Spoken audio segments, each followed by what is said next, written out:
eletromagnético em aplicações mecatrônicas tracionadas por máquina de indução trifásica. Bom, deixa eu só salvar isso aqui. Eu vou recuperar as nossas notas de ontem.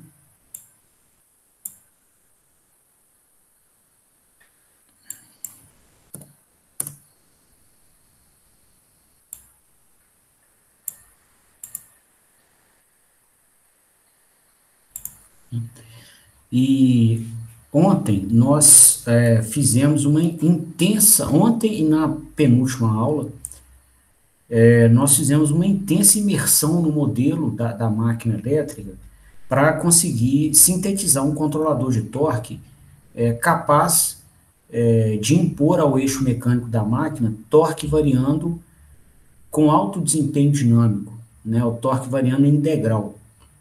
Tá? Então, esse era o nosso objetivo, que aí a gente garantiria um atendimento de qualidade a qualquer um dos clientes que fosse usar a nossa solução. Tá? Porque o cliente mais exigente de todos é aquele cujo processo nos exige a síntese de torque em degrau. Tá? Então, atendendo a ele, a gente de carona atende a qualquer outro cliente. Bom, e aí a gente chegou, né, à estrutura do controlador, ela está mostrada aqui, foi desenhada ontem. Na síntese desse controlador, nós incorporamos uma série de conveniências tecnológicas, ou seja, a gente se preocupou em construir um controlador que fosse apto à implementação, com sinais também aptos de serem medidos, né, de uma maneira conveniente. Então, a gente buscou descrever, né, o controle de torque por correntes de estator, né, que são terminais da máquina elétrica, dos quais nós temos acesso para fazer medições. Né? A nossa primeira imersão no modelo nos mostrou, né, que a gente poderia fazer o controle de torque pelo controle do fluxo magnético do rotor, na direção D do espaço, pelo fluxo magnético do estator na direção Q do espaço. Né? Então, a gente olhou e falou assim, opa, mas medir fluxo está por fora. Né? Se eu quiser um controlador de torque baseado nisso aqui, eu já até sei dessa expressão que vale a pena promover rastreamento de trajetória e rejeição de carga, mantendo-se o fluxo de rotor constante, já que é um ímã grande, e promovendo variações de torque através de variações do fluxo de estator em eixo Q, que é um ímã pequeno. Mas, assim, apesar de a gente saber isso, a gente ter extraído essa informação do modelo da máquina, a implementação tecnológica dessa solução é muito pouco conveniente. Por quê? Para garantir que esses ímãs tenham os valores adequados e para se obter um dado nível de torque no eixo, a gente precisa medir ímãs na máquina. E isso não é fácil. Instalar esses sensores é muito difícil, muito ruim. Então, a gente fez uma nova visita ao modelo e procurou descrever esses ímãs envolvidos aqui na expressão do torque como funções de correntes, e não só de correntes, mas de correntes do estator, né? Porque as correntes do rotor também são difíceis de serem medidas. Né? E a gente teve sucesso nesse estudo, né? A forma, a metodologia usada, e que é muito importante também que fique gravada na mente, né, como elemento de aprendizado, foi o quê? Foi visitar o modelo e tentar extrair dele a informação que a gente queria. Tá? Então, assim, a gente tinha um problema inicial, que era controlar torque, e veio uma condição de contorno, que era controlar torque com uma instrumentação conveniente, ou seja, promover esse controle de torque por medição de corrente. É possível? Vamos perguntar ao modelo. Tá? Então, esse é um método muito interessante para poder responder perguntas desse tipo quando você faz implementações tecnológicas. quer construir uma solução, né, pautada em equipamentos mais baratos ou mais fáceis de serem instalados. Então, a forma de saber se é possível é visitar o modelo. Tá? Estou destacando isso porque agora nós estamos trabalhando aqui no ambiente da faculdade, só que vocês estão quase se formando. Então, daqui a pouco, muitos dos equipamentos, das soluções que vocês vão sintetizar, vão nascer de vocês sozinhos. E aí você vai ter que ter um ponto de partida, um método para atacar o problema. Aí eu estou deixando claro que um método bom é esse que a gente fez aqui, que é o quê? Visitar o modelo e extrair dele as informações que a gente quer. Tá? Bom, fizemos isso, né? Construímos o controlador, implementamos aqui soluções que garantem, né, o desempenho dinâmico adequado, e essas soluções nasceram quando a gente verificou essas parcelas aqui, ó, termos que promovem o acoplamento cruzado entre as malhas que a gente está controlando, né?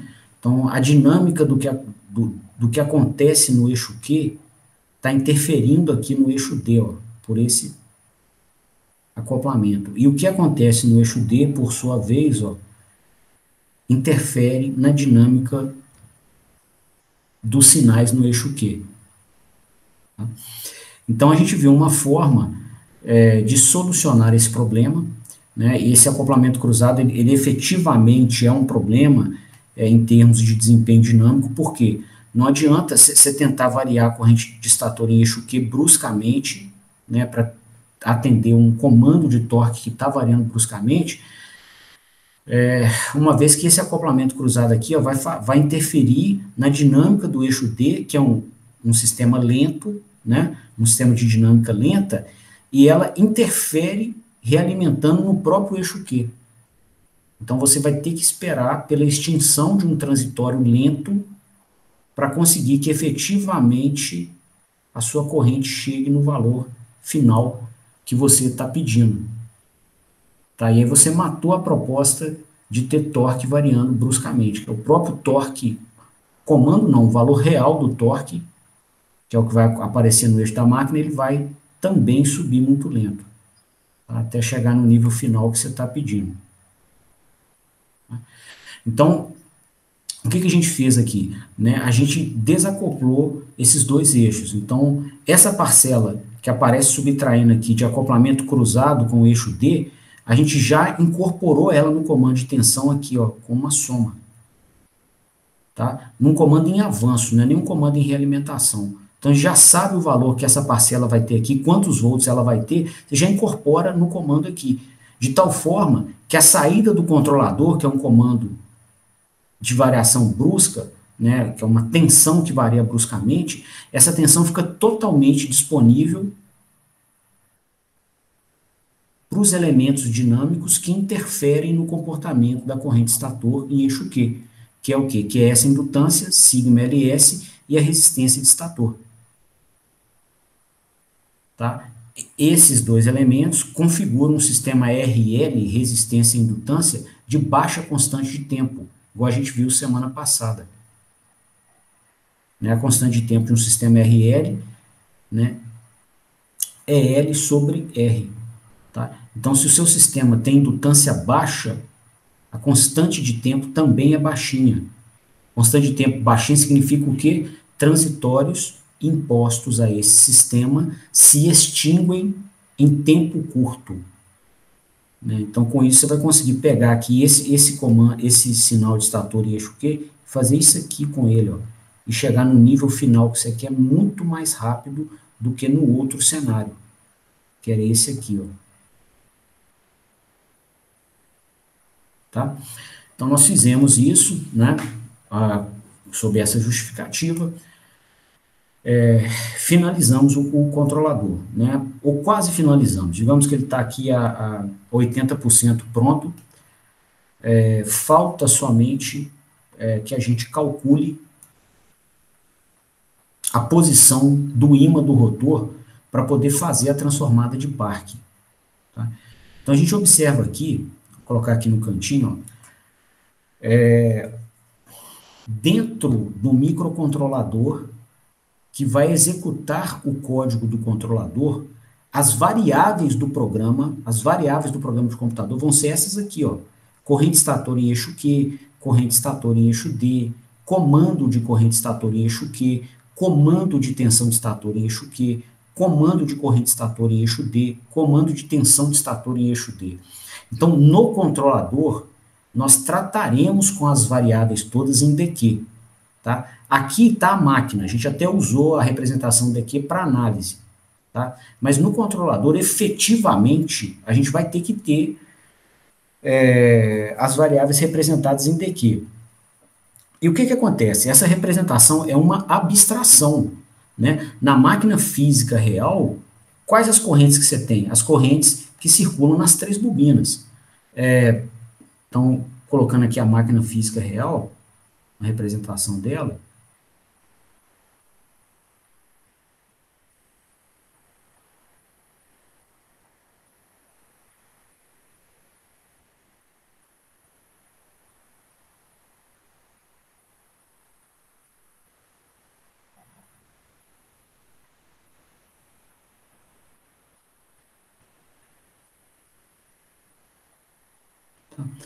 O que a gente tem na máquina física, né, são as alimentações das três fases, A, B e C do estator.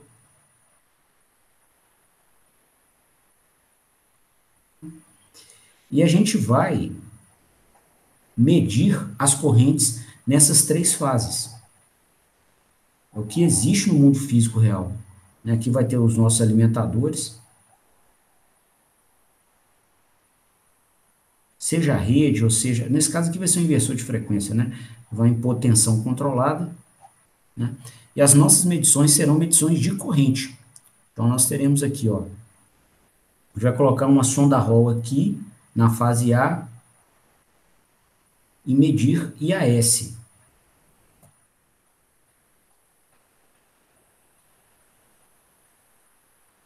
Vamos colocar uma outra sonda Hall na fase B e medir IBS. E uma outra sonda Hall na fase C e medir ICS.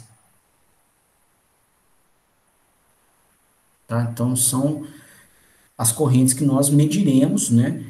E a partir delas, nós teremos que chegar nessas componentes em DQ aqui, ó. Como que a gente vai fazer isso? Do jeito que nós aprendemos no quarto módulo da disciplina de máquinas, né? Representação de vetores espaciais. Então, a gente vai, primeiro, processar a transformada de Clarke, uma continha matemática aqui, né? Que vai criar o vetor espacial de corrente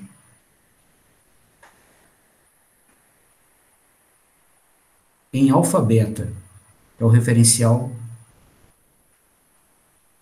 estacionário com relação ao plano do planeta, né? Então, a gente vai fazer inicialmente a transformada de Clarke aqui. Você vai ver nos artigos, geralmente, uma coisa assim, ó, ABC para alfa-beta. Tá? Então, aqui vai a transformada de Clarke.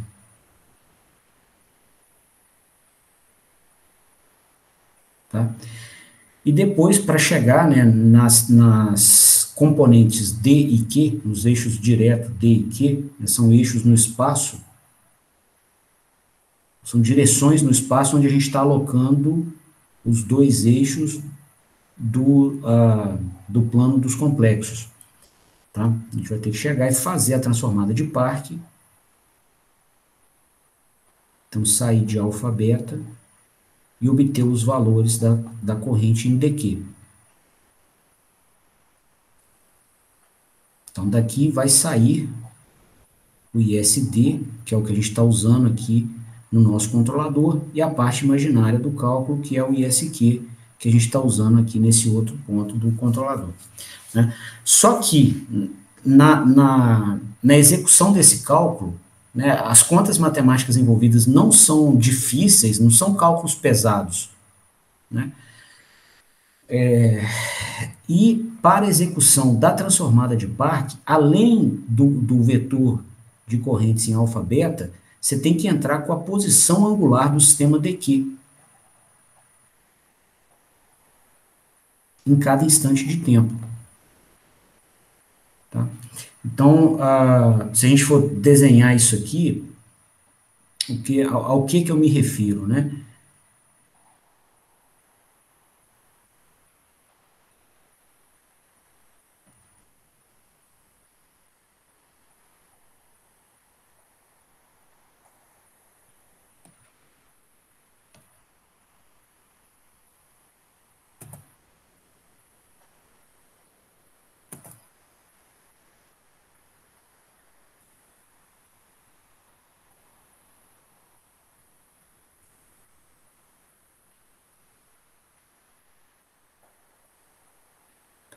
O sistema alfabeta está estacionário com relação ao nosso referencial, o sistema DQ gira, né?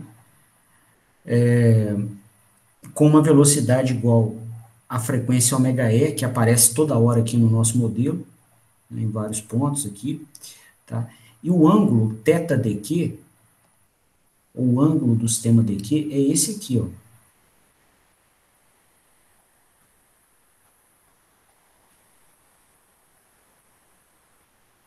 Que é esse ângulo que a gente precisa aqui, ó, para poder processar a transformada de Park.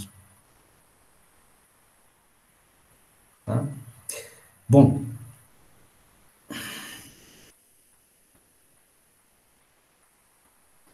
só recuperando lá do curso de máquina, só para a gente ter mais conforto aqui para raciocinar, tá? O resultado da transformada de Park, né, que é a parte real e parte imaginária de um número complexo, o número complexo é esse aqui, IS daqui, vai ser o IS alfabeta, que é o sinal que você coloca aqui na entrada, vezes E elevado a menos J θ dq. Tá? Então é por isso que precisa de se escolher a posição do sistema dq. E nesse controlador de torque, a gente fez uma escolha, né, que nos trouxe conveniências, né, que foi qual? Escolher esse sistema dq para estar alinhado com o ímã do rotor.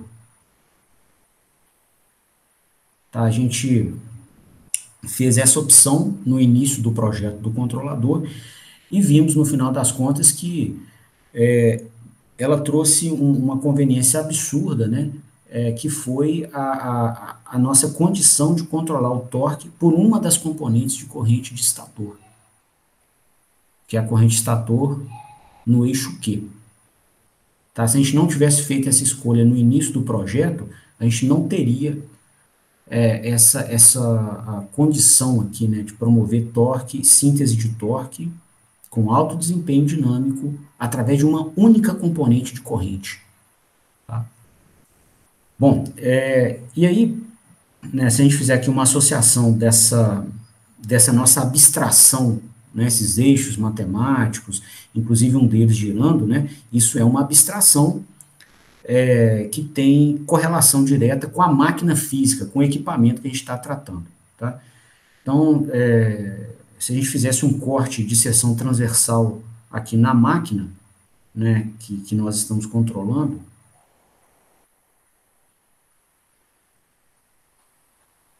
tá? E colocássemos esse círculo, esse cilindro do estator aqui no centro desses eixos coordenados, a gente obteria isso aqui, ó. Então, aqui está a máquina.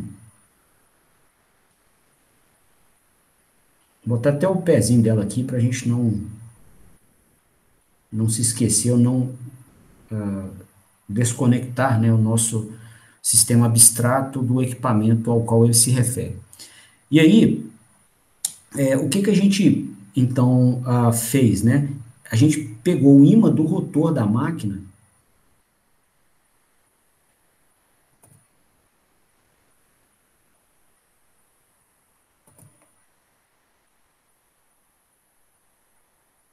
que tem seu polo norte e polo sul, e a gente optou aqui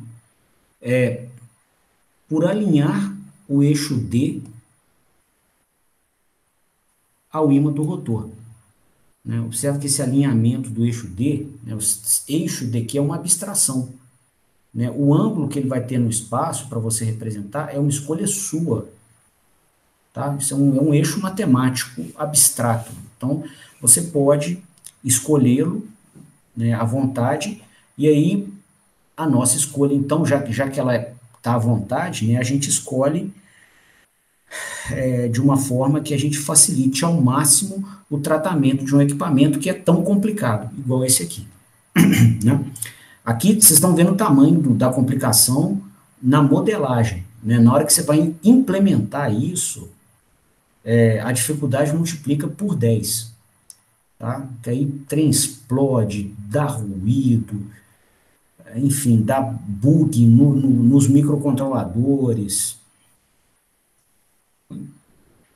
né? Então, enfim, dado o tamanho da dificuldade, você aceita, né, de uma maneira muito agradecida qualquer ajuda que venha, tá? E uma delas, né, seria escolher o ângulo desse sistema daqui com um valor que ajude aqui na síntese da solução. Então, o que a gente escolheu? Eu falei assim, olha, vamos escolher, então, alinhar esse sistema daqui com o ímã do rotor, tá? Então, beleza. Ajudou mesmo, a gente conseguiu montar a solução, implementá-la com instrumentação por corrente estator, tudo beleza. Só que para ela rodar agora, nós vamos ter que pegar e informar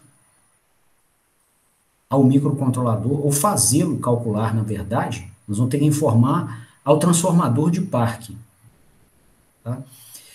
Qual que é a posição do ímã do rotor, né?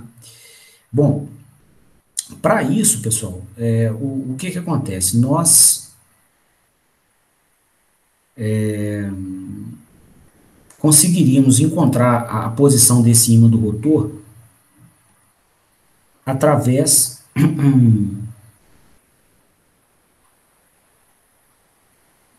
do próprio vetor espacial do ímã do rotor, o fluxo de rotor em alfa, beta, né? Por quê? A conta da transformada de Clark produz um número complexo do tamanho do vetor e que gira junto com o vetor.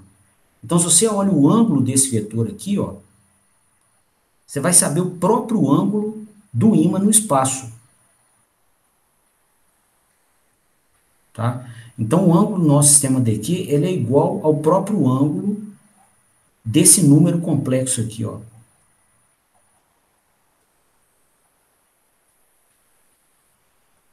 Tá? Então, a gente precisa saber como chegar nesse ângulo, tá? Bom, e como que nós vamos encontrar o valor dele, né? Com os sinais físicos que nós temos disponíveis, já medidos, já processados, condicionados, filtrados, amostrados, digitalizados, né? Tem como chegar nesse ângulo, a partir dos sinais físicos que nós temos na mão, correntes, tensões, velocidades. Seria bom, os sinais já estão aí, já estão amostrados dentro do microcontrolador, né? Se a gente conseguisse encontrar o ângulo a partir deles, né, a gente teria uma vantagem no projeto. E para isso, então, né, a gente poderia revisitar o modelo de novo e ver se no modelo existe uma relação, né,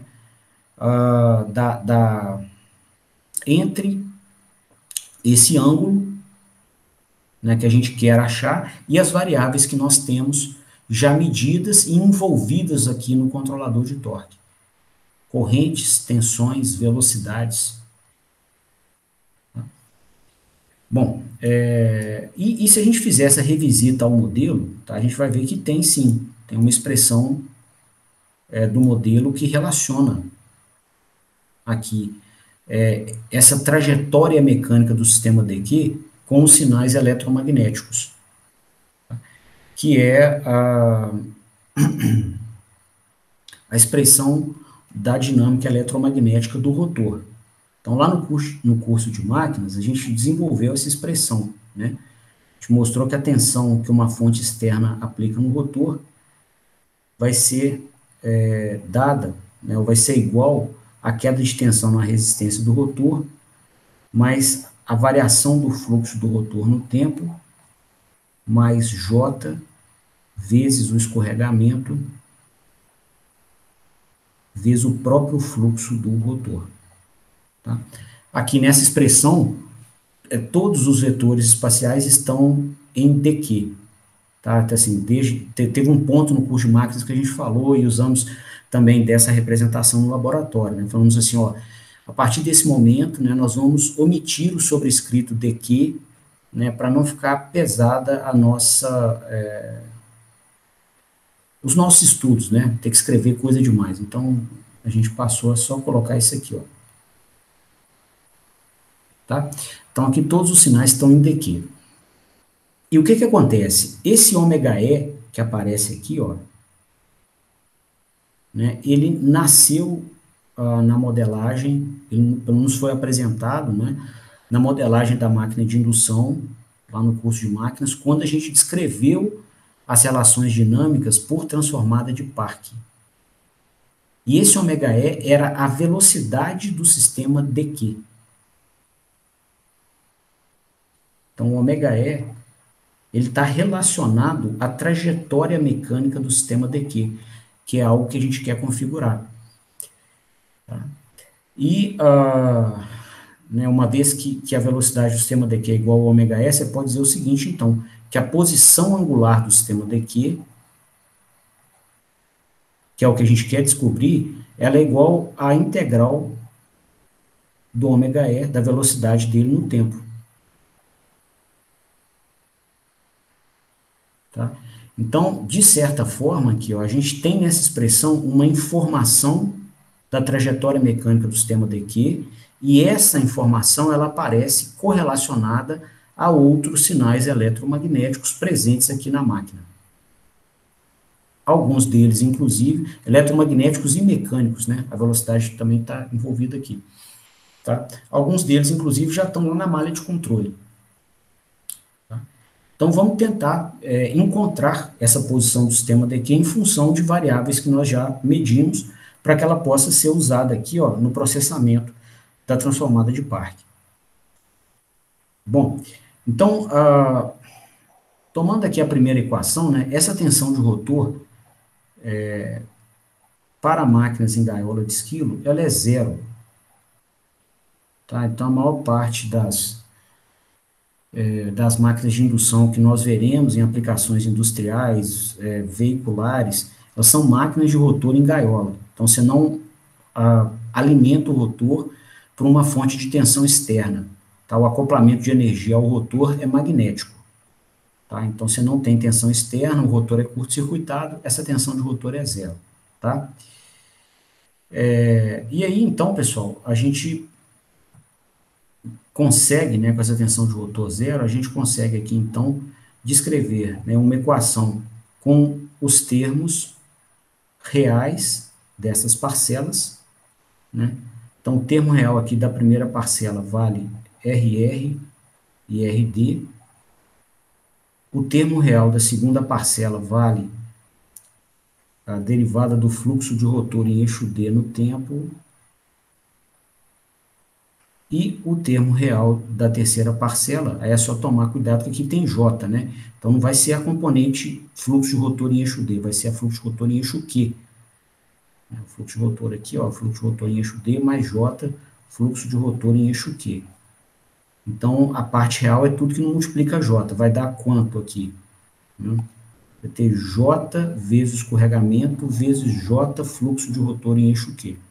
Tá? J vezes J é J ao quadrado, que é menos 1. Então, vai dar menos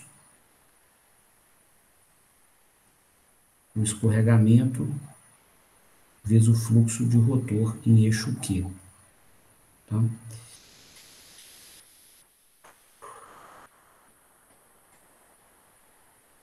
E a parte imaginária desses termos vai ter esse resultado aqui, ó, 0 igual a RR e RQ mais a parte imaginária do segundo termo, derivada do fluxo de rotor em eixo Q no tempo, mais a parte imaginária do terceiro termo, né? Vai dar J vezes o escorregamento vezes o fluxo de rotor em eixo D.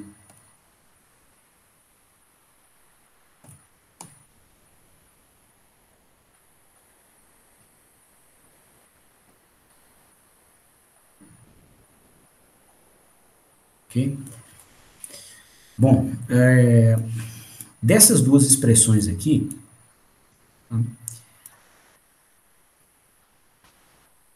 o que a gente observa? Se a gente olhar aqui essa segunda expressão, qualquer uma das duas poderia ser usada, né, para caracterizar essa velocidade do sistema daqui e, consequentemente, a posição, né, ou seja, a trajetória do sistema daqui.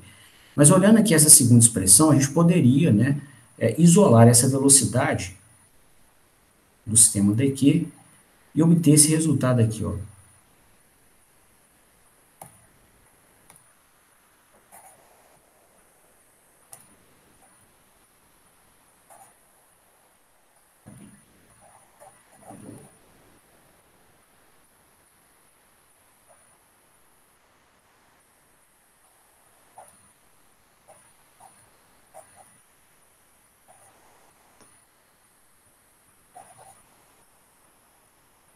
Tá? Então, seria o valor da velocidade do sistema daqui, né? E aí, essa velocidade do nosso sistema daqui, né, exposta dessa maneira, né, ela teria um valor genérico qualquer. Você tem infinitas possibilidades, né, de acordo com os sinais envolvidos aqui, ó. A corrente rotor em eixo Q, a forma como o fluxo de rotor em eixo Q está variando, o fluxo de rotor em eixo D e a velocidade mecânica da máquina em um dado instante. Tá? Você tem infinitas possibilidades, né? Inclusive, se a gente fosse desenhar o eixo da máquina aqui, ó, um corte da máquina, desculpa.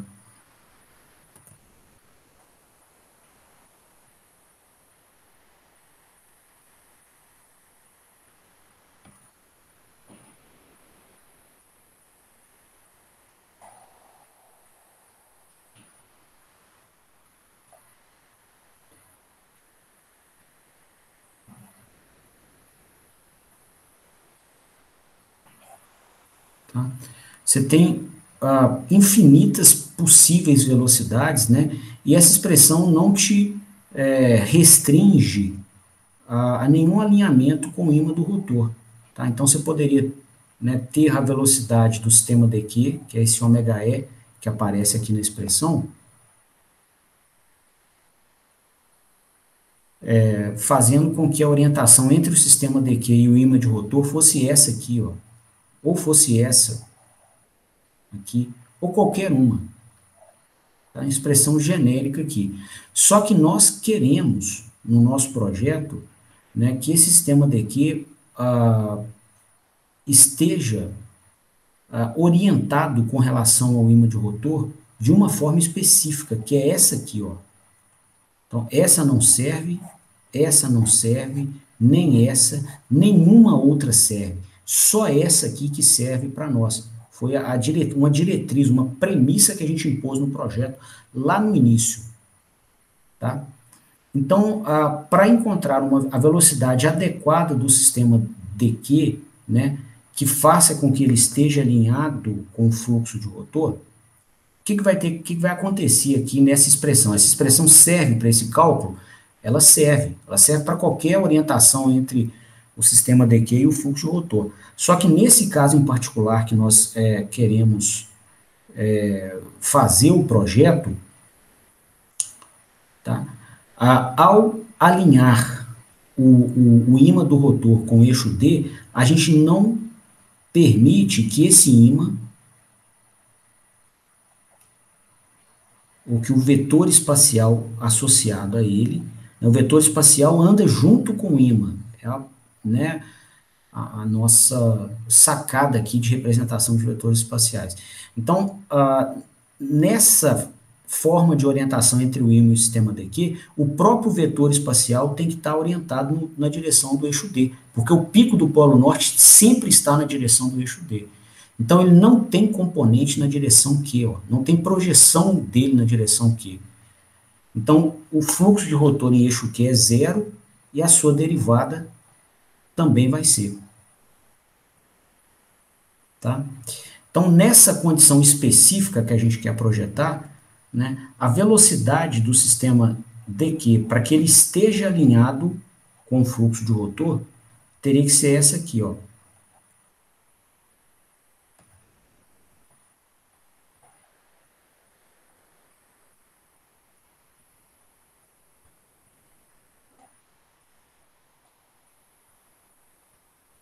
Certo? E por a garantia de um bom comportamento dinâmico, né, a gente propôs manter o fluxo de rotor em eixo D constante.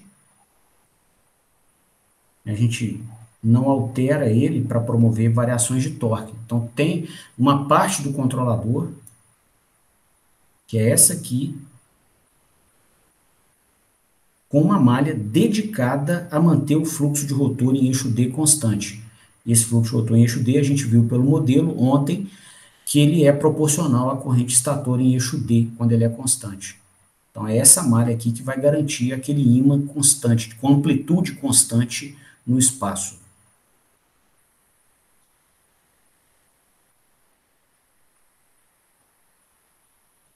Tá?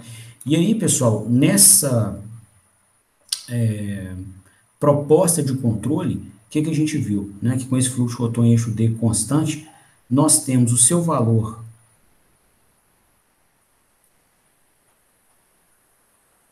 proporcional a ISD, e nós temos também, né, com o fluxo de rotor em eixo Q nulo, ou seja, alinhamento do sistema DQ com o ímã de rotor, a gente viu que essa corrente de rotor em eixo Q aqui é proporcional à própria corrente de estator no mesmo eixo. Com esse valor aqui, nós deduzimos ele ontem. Tá? Então, nós vamos substituir aqui esse RQ que a gente acabou de calcular nesse ponto, esse fluxo de rotor em eixo D nesse outro ponto aqui, para então caracterizar a trajetória mecânica do sistema DQ em função de correntes de estator, que, conforme analisamos em outros momentos, são correntes muito mais fáceis de serem medidas. Aqui, você chega com o sensor Hall aqui na máquina, não precisa preocupar com alinhamento, balanceamento, nada. Você só enlaça o cabo e a única preocupação é o sentido que ele mede corrente positiva. Tá? Se olhar a caixinha dele, tem uma janelinha assim para você passar o cabo.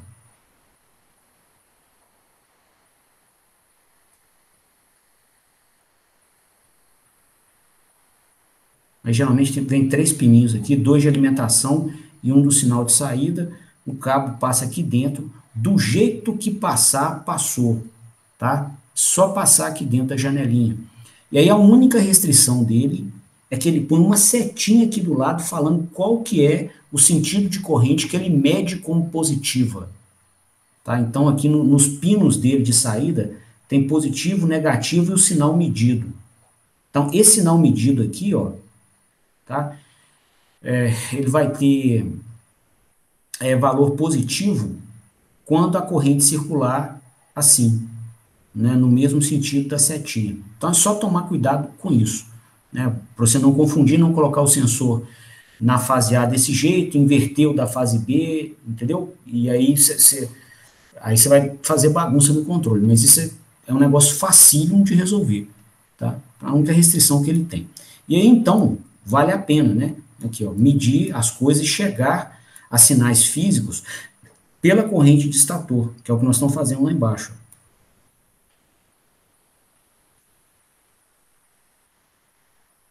Tá?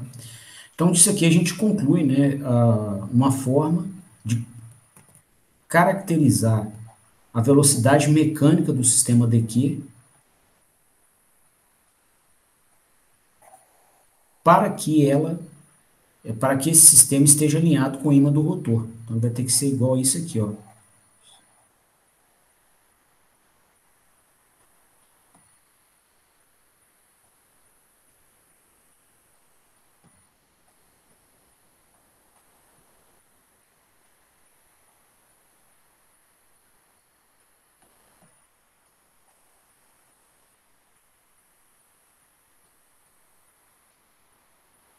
Você pode cortar esse M com esse M aqui.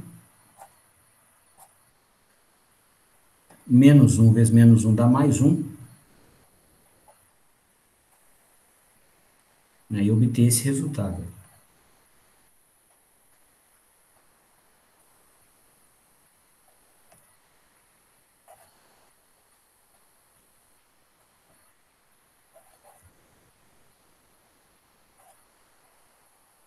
Tá? Então, aqui, ó, a gente, tomando a medição de velocidade do eixo mecânico e os valores de ISQ e ISD, a gente acha a velocidade do sistema DQ para que ele esteja alinhado com o ímã do rotor, ou seja, a própria velocidade instantânea do ímã de rotor. Se você integra a velocidade, você tem a posição.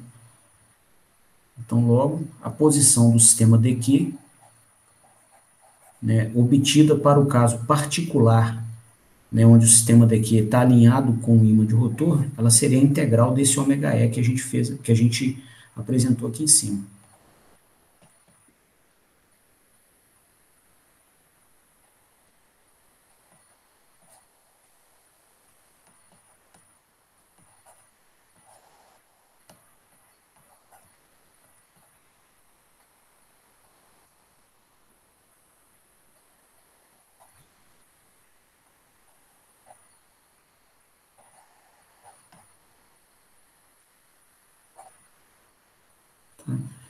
Isso conclui o que eu queria apresentar para vocês na aula de hoje e conclui o projeto do controlador.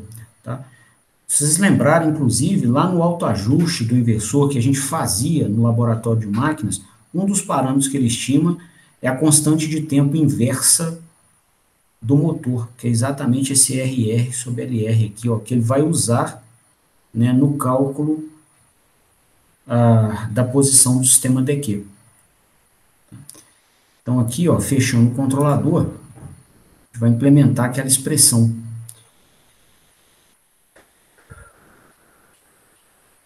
Aqui, ó.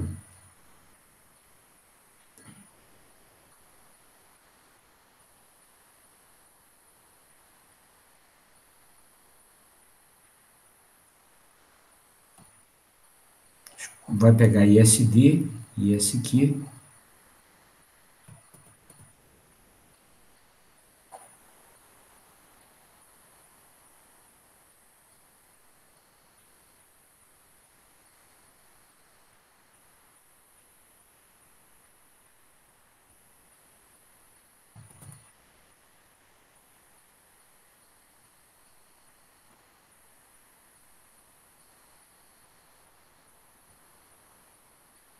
né, dividir os dois, multiplicar isso pela constante de tempo inversa do rotor,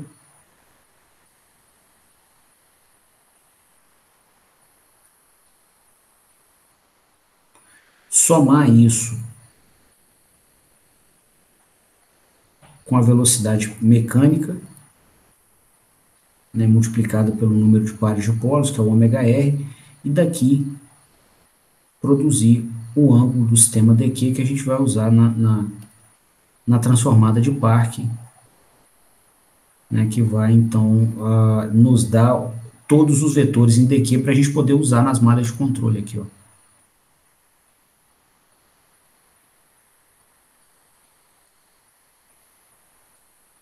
Então, vai ser isso aqui. Tá? Bom, então isso aqui encerra o que eu queria apresentar para vocês, tá, do controlador de torque eletromagnético para máquinas de indução. Esse controlador tem um nome na literatura chamado controlador vetorial de torque. Tá?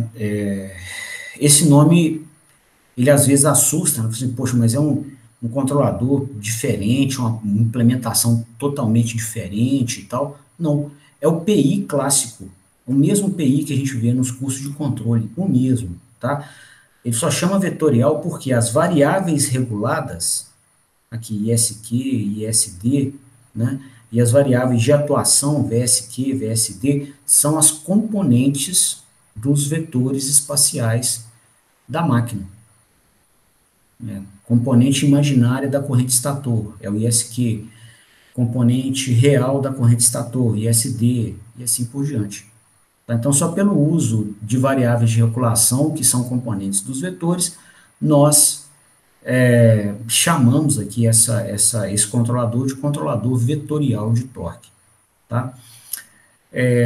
Tem outras versões deles, tem outras opções aqui de alinhamento do sistema DQ, tá? Tem fabricante que gosta de alinhar com fluxo de estator, né? Tem algumas implementações que regulam até o crescimento dinâmico desse ímã, quando você está promovendo a imantação, tá? Então, todos eles vão seguir os mesmos elementos, as mesmas premissas que eu estou apresentando aqui, tá? Alguns também implementam por fluxo de rotor, tá? Não é uma implementação exótica. O que a gente fez aqui é uma implementação comum de ser vista, tá? Mas não é a única. Só estou deixando claro que não é a única forma que a gente vai ver por aí, tá? E os datasheets dos inversores têm esse controlador mostrado, tá? Com mais ou menos detalhes, mas ele vem mostrado. A aula que vem, inclusive, eu vou mostrar alguns para a gente ficar mais à vontade de fazer a ponte do material da aula para as implementações práticas da solução.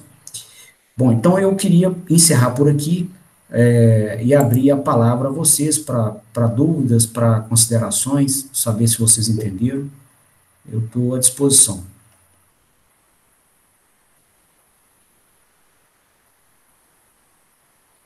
Então tá. Então, beleza, pessoal. Na ausência de dúvidas, eu então queria agradecer a presença de vocês, desejar um bom fim de semana. A quem estiver no Brasil, né, cuidado que em várias regiões os hospitais estão com as UTIs